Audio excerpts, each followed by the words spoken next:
Hello students, so in this video we are going to discuss some important question from mole concept. तो चलिए start करते हैं। First question में अपने को बोल रहा है which one of the following has maximum number of atom. Maximum number of atom अपने को फाइंड आउट करने हैं। तो चलिए स्टार्ट करते हैं। अपने को गिवन है 1 ग्राम ऑफ सिल्वर, तो given mass divided by atomic mass, ये आगे मोल। मोल से अगर हम मॉलिक्यूल फाइंड आउट करेंगे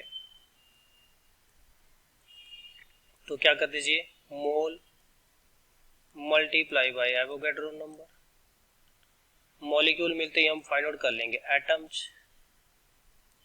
तो एटम आ गया अपने पास Na बाय 108 इंटू एटोमिसिटी 1, तो ये आ गया मेरे पास Na बाय 108। तो ये आ गया फर्स्ट केस। बी में फाइंड आउट कर लेते हैं 1 ग्राम ऑफ मैग्नीशियम, तो मोल आगे मेरे पास 1/24, इसका एटॉमिक वेट होता है 24। मॉलिक्यूल आगे मेरे पास 1/24 into Na, that is Na/24।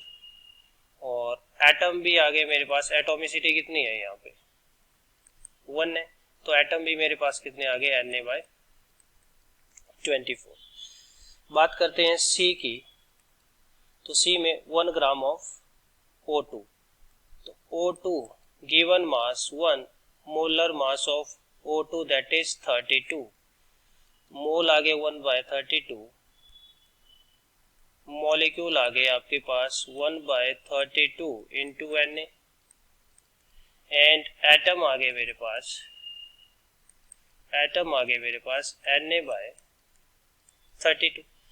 ठीक है, लास्ट केस में देखते हैं 1 ग्राम ऑफ लिथियम, तो वेट गिवन है आपको 1, लिथियम का एटॉमिक वेट होता है 7, तो मोल आ गए 1/7, मॉलिक्यूल आ गए कितने Na/7, एंड एटम अगर हम यहाँ पे फाइंड आउट करें तो एटम आ जाएंगे Na/7।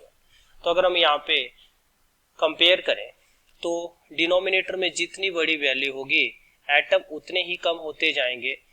तो सबसे ज्यादा वैल्यू डिनोमिनेटर में, मतलब नंबर ऑफ एटम सबसे कम। तो इसका मतलब डिनोमिनेटर में जितनी कम वैल्यू होगी नंबर ऑफ एटम उतने ही ज्यादा होंगे। तो अगर हम यहाँ पे देखें तो हमारा जो करेक्ट आंसर हो जाएगा दैट इज डी। और ये क्वेश्चन आपका नीट 2020 में पूछा गया। चलिए नेक्स्ट क्वेश्चन सॉल्व करते हैं।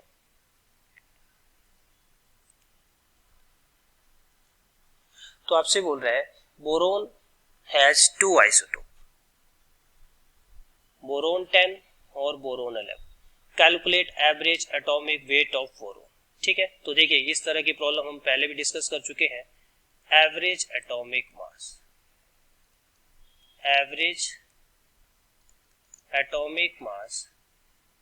is equal to atomic mass of first isotope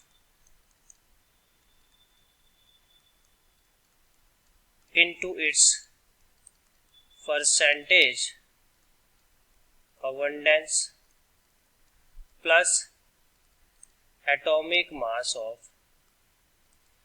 second isotope into its percentage abundance divided by 100। तो ये है अपने पास फॉर्मूला। तो चलिए फाइंड आउट करते हैं। Average atomic mass is equal to atomic mass of first isotope that is boron 10, कितना है 10, इनटू इट्स परसेंटेज अबंडेंस कितनी गिवन है 19।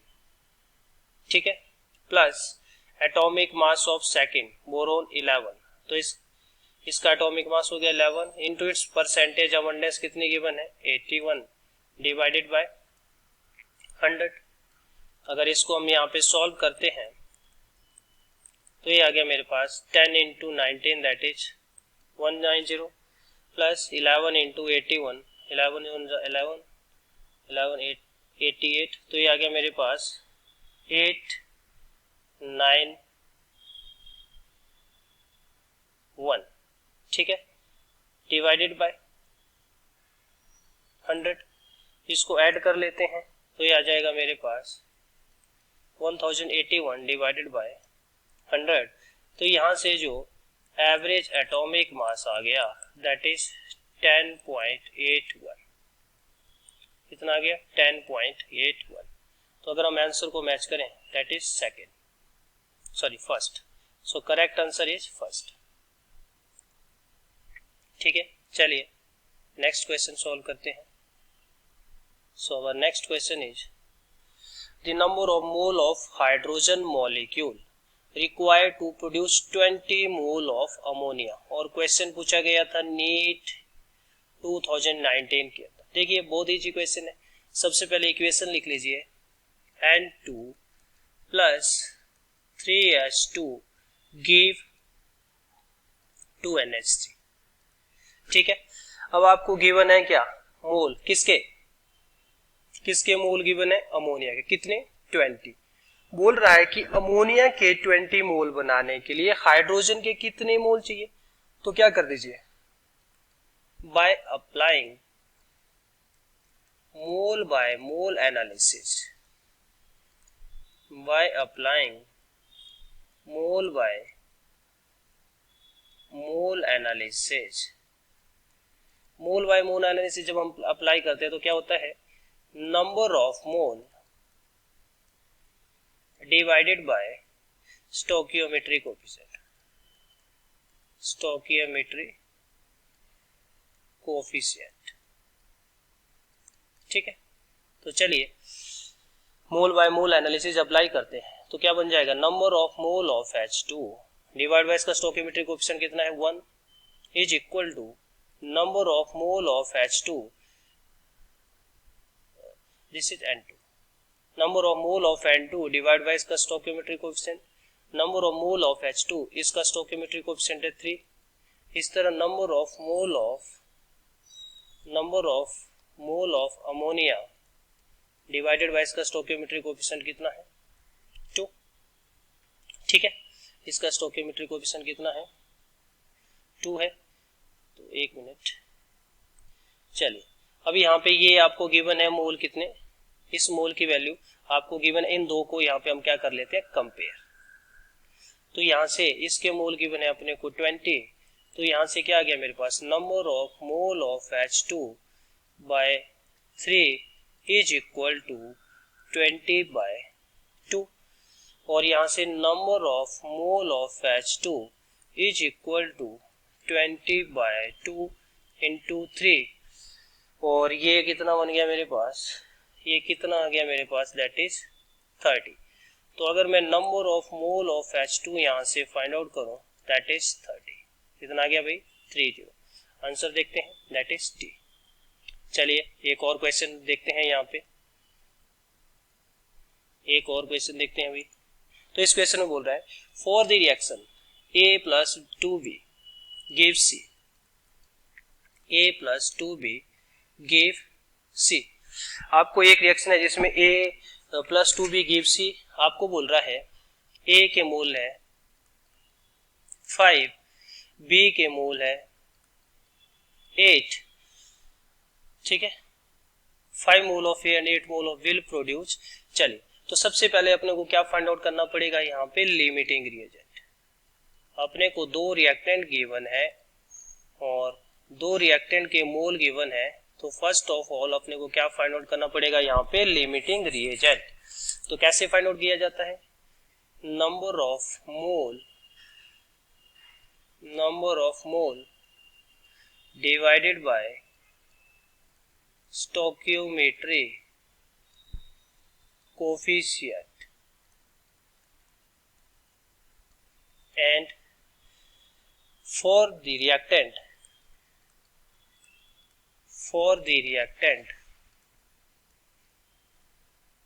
this value is minimum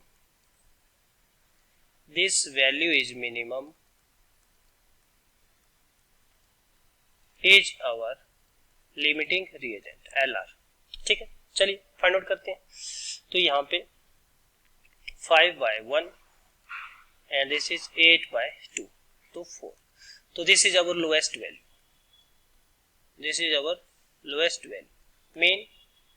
mean B is our limiting reagent, V is our limiting reagent। तो amount of product form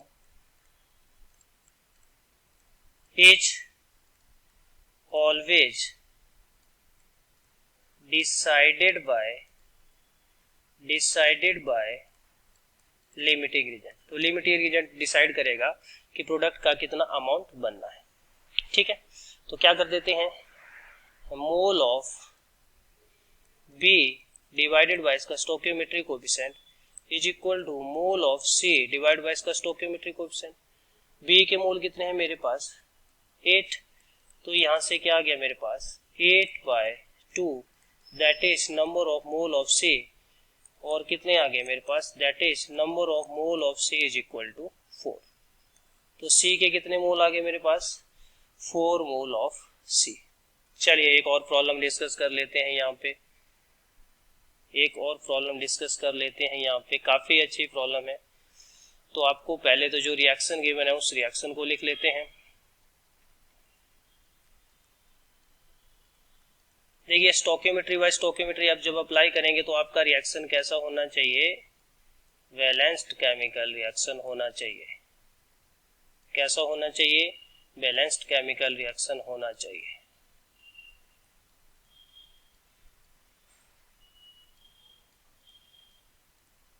चलिए जो जो given है वो लिख लेते हैं यहाँ पे। मोल ऑफ BaCl2 5 और इसके मोल गिवन है अपने को 0.2। तो सबसे पहले क्या करेंगे, लिमिटिंग रिएजेंट फाइंड आउट करेंगे। लिमिटिंग रिएजेंट कैसे फाइंड आउट करेंगे, गिवन नंबर ऑफ मोल को स्टोइकियोमेट्रिक कोएफिशिएंट से डिवाइड करो, जिस भी के लिए ये वैल्यू कम आती है वो हमारा लिमिटिंग रिएजेंट हो जाएगा। तो इसको जब हम करेंगे तो this is 0.16 and this is 0.10, तो दिस वैल्यू इज लोएस्ट। ये वैल्यू हमारी क्या होगी यहाँ पे लोएस्ट। तो हम क्या बोलेंगे, that is Na3PO4 is our limiting reagent in this reaction। ठीक है, इस रिएक्शन में तो क्या कर दीजिए, स्टोइकियोमेट्री बाय स्टोइकियोमेट्री अप्लाई कर दीजिए by applying mole by mole analysis.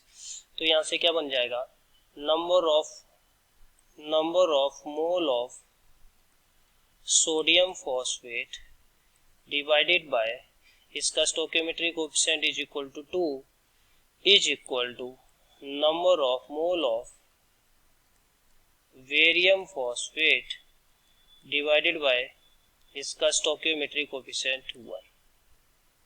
ठीक है, अब ये कितने मोल हैं अपने को पता है, दैट इज 0.2। तो यहां से क्या गया 2 डिवाइड बाय 0.2 तो कितना गया 0.1। तो यहां से मैं क्या बोल सकता हूं, therefore number of mole of barium phosphate is equal to 0.1। कितना आ जाएगा 0.1। ठीक है, तो करेक्ट आंसर इज 4। चलिए एक और प्रॉब्लम देखते हैं यहाँ पे।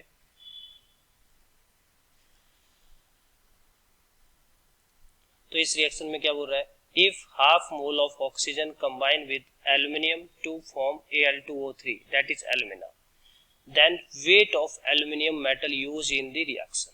चलिए पहले रिएक्शन बना देते हैं, aluminium plus O2 give Al2O3। Reaction balance कर देते हैं, तो ये आ गया मेरे पास 3। अब आपको क्या गिवन है, आपको गिवन है mole of this oxygen is 1/2। तो क्या कर देते हैं, by applying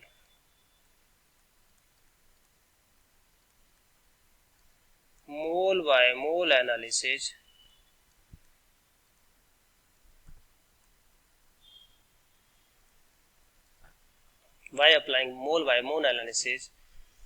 therefore number of mole of aluminium divided by इसका stoichiometric coefficient, number of mole of O2 इसका stoichiometric coefficient is equal to number of mole of alumina इसका stoichiometric coefficient।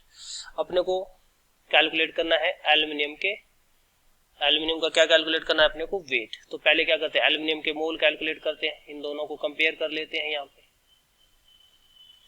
तो number of mole of aluminium divided by 4 is equal to, इसके mole कितने given है अपने को, 1/2 3। तो यहां से अपने पास क्या बन गया, number of mole of aluminium is equal to 4/6। तो ये कितना आ गया अपने पास, 2/3। कितना आ गया अपने पास, 2/3। तो मोल पता चल गए। तो therefore weight of aluminium is equal to mole into molar mass या एटॉमिक मास,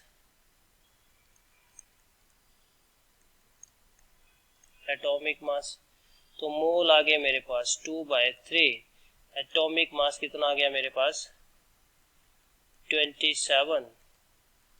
तो ये कितना हो गया 9 × 2 = 18 ग्राम। ठीक है, तो देयरफॉर वेट ऑफ एल्यूमिनियम कितना आ गया मेरे पास 18 ग्राम। ठीक है, तो बच्चों ये आज हमने मोल कंसेप्ट से कुछ इंपॉर्टेंट प्रॉब्लम डिस्कस करी। नेक्स्ट क्लास में, नेक्स्ट वीडियो में हम कुछ और इंपॉर्टेंट प्रॉब्लम डिस्कस करेंगे। ठीक है।